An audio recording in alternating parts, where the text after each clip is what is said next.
service company was a combination of three friends who were not related to each other. So that was quite intriguing, because in Pakistan either you have family business or you have corporate business, but this was a unique combination. ایک bicycle تھی ان میں سے جو دو دوست تھے ان کے پاس، اور اس کے اوپر یہ سارا لاہور میں گھوم کے تو انشورنس سیل کیا کرتے تھے. پھر انہوں نے آہستہ آہستہ ٹریول گڈز لاہور سے بنوا کے تو انڈیا میں جا کے اس وقت سب کانٹیننٹ جو تھا اس میں بیچنی شروع کی. پھر پارٹیشن میں وہ سب کچھ پھر ٹھپ ہو گیا. اسی دوران ان کو یہاں پہ پولیس کے لیے ایک کانٹریکٹ ملا، پولیس کی چپلز سپلائی کرنے کے لیے، اور پھر تھوڑا تھوڑا ان کو آرمی کے کانٹریکٹس بھی ایونچولی ملنا شروع ہو گئے. تو بہت جلدی انہوں نے ایک اچھے کاروبار کا بیس انہوں نے بنایا. ارلی 50 سے ہی اپنا ریٹیل کا بزنس جو ہے وہ شروع کیا گیا، اور مال روڈ پہ شو سٹور اسٹیبلش کیا گیا.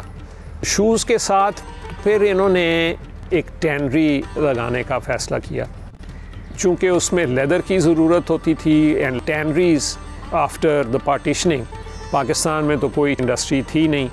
And they wanted to start exporting to other countries.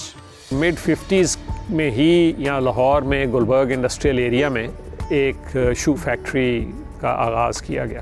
Japan سے مشینری لانا، لوگ لانا، ٹیکنیشینز لانا، تو انہوں نے بڑے پروگریسو طریقے سے اس کام کو انہوں نے کیا. دیٹ از وائی انہوں نے جو ملٹا نیشنل تھی باٹا، اس کے ساتھ انہوں نے مقابلہ شروع کیا.